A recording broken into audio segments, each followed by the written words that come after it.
जय Hind dear students, force defence academy welcomes you all. Examinations का दौर थोड़ा सा लेट शुरू होने वाला है। हम लोगों ने इस कोविड पीरियड के दौरान काफ़ी पढ़ाई की है और वो ऑनलाइन पढ़ाई की है। चूँकि ऑनलाइन पढ़ाई हम लोगों ने की है तो कहीं भी उसकी अकाउंटेबिलिटी हो नहीं पाई है। ना तो हम लोग ठीक से नोट्स बना पाए हैं, ना हम लोग ठीक से पढ़ाई कर पाए हैं। तो ऐसे में हमें अब क्या करना है, कैसे करना है। अगर हम बोर्ड एग्ज़ाम्स की बात करें तो एग्ज़ाम्स थोड़े से डिले हो रहे हैं। लगभग एग्जामिनेशंस अप्रैल या उसके बाद स्टार्ट होने वाले हैं। सिर्फ कुछ राज्य ऐसे हैं जैसे कि बिहार, जिसमें 1 फरवरी से बोर्ड का एग्ज़ाम स्टार्ट होने वाला है। तो बिहार के विद्यार्थियों को तो बेटा बहुत अच्छे से अपनी एग्ज़ाम की प्रिपरेशन में लग ही जाना है। अपनी एग्ज़ाम की प्रिपरेशन में पूरी जान लगा दीजिए। आपके पास अभी गिनते के दिन बाकी है, 17-18 दिनों का समय आपके पास में बाकी है। इन दिनों में आप अच्छे से मेहनत कर लीजिए। बाकी स्टेट्स के जो विद्यार्थी हैं जिनके एग्ज़ाम्स 30 अप्रैल या उसके आसपास कहीं ना कहीं स्टार्ट होने वाली हैं, और साथ ही साथ जिन बच्चों को बोर्ड के एग्जाम्स के साथ साथ कॉम्पिटिटिव एग्जाम भी देना है, वो बच्चे क्या करें। तो बच्चों एक बात बताते हैं आपको कि अभी तक हमने जो भी ऑनलाइन पढ़ा है उसके कहीं ना कहीं नोट्स हमारे पास में डिजिटल फॉर्म में उपलब्ध हैं। तो मेरा सबसे पहले आप लोगों से यही कहना रहेगा कि जो डिजिटल फॉर्म में नोट्स है और आप लोगों ने प्रिपरेशन कर लिया है तो उसकी एक नोटबुक आप अच्छे से बना लीजिए। या तो आप डिजिटल नोट्स का प्रिंट आउट निकला लीजिए, और अगर हो सकता है तो आप इन नोट्स को खुद से लिख लीजिए, क्योंकि लिखने की प्रैक्टिस करने से आप अपने आप की प्रिपरेशन में कॉन्फिडेंस महसूस कर पाएंगे। और दूसरा उसका एक बेनिफिट होगा, रिवीजन उसका अच्छे से हो पाएगा। तो पहली बात तो ये कि आपको अपने नोट्स खुद से प्रिपेयर करना है। या तो प्रिंट आउट के फॉर्म में निकला करके रख लीजिए, अंडरलाइन कर लीजिए, या फिर आप खुद के हाथ से बना लीजिए। दूसरी बात जो देखने में आ रही है वो ये बच्चों कि जब से ऑफलाइन क्लासेस का दौर स्टार्ट हुआ है या फिर आप अपने टीचर्स के कांटेक्ट में आना शुरू हुए हैं, उसके बाद से आपके जो भी चैप्टर्स हो रहे हैं तो बच्चे जनरली क्या करते हैं, पहले जो पढ़ा हुआ है उसको भूल जाते हैं, करंट में जो चल रहा है उसके बिहाफ पर ही आगे बढ़ते रहते हैं।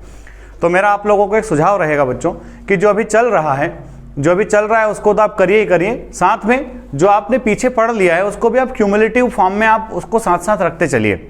जब आप पिछले वाले चैप्टर्स को भी आगे वाले चैप्टर्स के साथ साथ लेकर के स्टडी करेंगे तो definitely it will helpful for us. तीसरी जो एक मेन और इंपॉर्टेंट बात मैं आपको बताने जा रहा हूं बच्चों को, ये कि की नोट्स बनाते चलिए चैप्टर्स के। आपने बड़े नोट्स तो बनाते ही बनाते हैं, आप अच्छे से क्यूमुलेटिव रिवीजन भी करते हैं, साथ में की नोट्स बनाते चलिए। फॉर्मूला, फैक्ट्स, फिगर्स के लिए कुछ अलग से 3-3, 4-4 पेजेस हर एक आपके जो है सब्जेक्ट्स के लिए आपके पास में होना चाहिए, ताकि किसी भी कंडीशन में, किसी भी स्थिति में आप उन की नोट्स के ब्याप पर अपने माइंड को शांत रख सकें। दूसरी बात ये कि सर हम पढ़ाई को कैसे मैनेज करें। कई सारे बच्चों के साथ में दुविधा ये है, आप में से अधिकांश बच्चे जो इस वीडियो को सुन रहे हैं लगभग सारे बच्चे अच्छे पढ़ने वाले हैं। कई सारे बच्चों को चूंकि ये जो महामारी आई, इस महामारी के कारण थोड़ा सा बच्चों की पढ़ाई के साथ डिस्टर्बेंस हुआ है, डेफिनेटली इस बात से कोई इनकार नहीं कर सकता। अब पढ़ाई स्टार्ट करना है तो कैसे करें। कई सारे लोग एडवाइस देते हैं कि आप टफ सब्जेक्ट से शुरुआत कीजिए, पर एज ए स्टूडेंट, जब मैं स्टूडेंट था और मैं अपने स्टूडेंट्स को जो सलाह देता हूं वो ये सलाह देता हूं कि सबसे पहले जब आप प्रिपरेशन कर रहे हैं बच्चों तो सिंपल टॉपिक से आप स्टार्टिंग कीजिए। जैसे मान लीजिए एग्जाम्पल के लिए हम बात करें कि हम केमिस्ट्री की बात करते हैं, और मान लीजिए केमिस्ट्री के अंदर 14-15 चैप्टर्स अगर आपकी बुक्स के अंदर है, अगर आपको 5 या 6 चैप्टर्स ऐसे लगते हैं जो सिंपल लगते हैं, सपोज आप फिजिकल केमिस्ट्री की बात कर लीजिए या फिर आप केमिस्ट्री इन एवरीडे लाइफ की बात कर लीजिए, तो ऐसे भी कुछ चैप्टर्स होते हैं जो हमारे लिए इजी होते हैं, सिंपल होते हैं। बच्चों जब आप सिंपल चैप्टर्स के साथ प्रिपरेशन स्टार्ट करते हैं तो क्या होता है कि कम टाइम के अंदर हम ज़्यादा चैप्टर्स कवर कर पाते हैं। और चूंकि एक ह्यूमन नेचर है, ह्यूमन साइकोलॉजी, हम लोग गिनती जरूर लगाते हैं कि 15 चैप्टर्स में से अभी कितने चैप्टर्स मेरे हो चुके हैं और कितने बाकी है। तो जब आप कम टाइम के अंदर अच्छे नंबर ऑफ टॉपिक्स या चैप्टर्स कवर कर चुके होंगे तो फिर आपको एक कॉन्फिडेंस इंटरनली फील होगा। देखो, इंटरनल कॉन्फिडेंस बड़ा जरूरी है।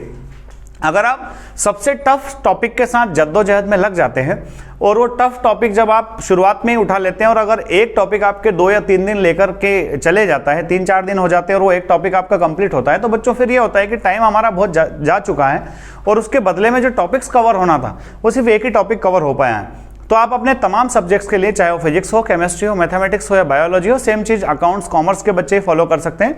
आप इस तरह से इस स्ट्रेटेजी के साथ जब आगे बढ़ेंगे तो आपके लिए डेफिनेटली बेनिफिट होगा।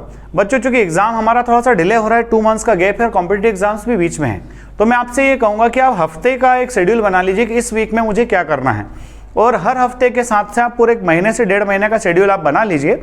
और अपने आप के लिए, अपने एग्जाम में सफलता के लिए एक रिविजन का स्लॉट जरूर रखें, क्योंकि रिवीजन बहुत इंपॉर्टेंट है बच्चों। और सबसे मेन और इंपॉर्टेंट चीज जो है वो ये कि आप जिस बुक से पढ़े, मैंने पहले भी कहा है कि आपको नोट्स बनाना है, पर सोर्सेस को अपने पास ही रखें। समटाइम्स क्या होता है कि हम आज जो पढ़ रहे हैं अगर वो चीज हमको उस टाइम पर, रिवीजन के टाइम पर अगर अवेलेबल नहीं होती है, या फिर रिवीजन के टाइम पर वो की नोट के फॉर्म में उपलब्ध नहीं है, तो हम लोग रिवीजन उतने अच्छे से नहीं कर पाएंगे, और अगर रिवीजन अच्छे से नहीं हो पाए तो हम लोग परफॉर्मेंस सही से नहीं दे पाएंगे। तो ये मेरा आपको सुझाव रहेगा बच्चों कि आप लोग जो है अपने नोट्स बनाएं, की नोट्स बनाएं, रिवीजन करें, क्यूमुलेटिव फॉर्मेट में स्टडी करें और अपने टीचर्स के रेगुलर कांटेक्ट में रहें, क्योंकि टीचर्स ही एक ऐसी चीज़ है जो आपको किसी भी परेशानी से बाहर निकाल सकते हैं और कितना अच्छा परफॉर्म करते हैं आपके परफॉर्मेंस को वो और बूस्ट कर सकते हैं। इस लेक्चर में इतना ही। अगर आपको वीडियो पसंद आया है तो इसको लाइक, शेयर और सब्सक्राइब करना ना भूलें। जय हिंद, जय भारत, इंकलाब जिंदाबाद।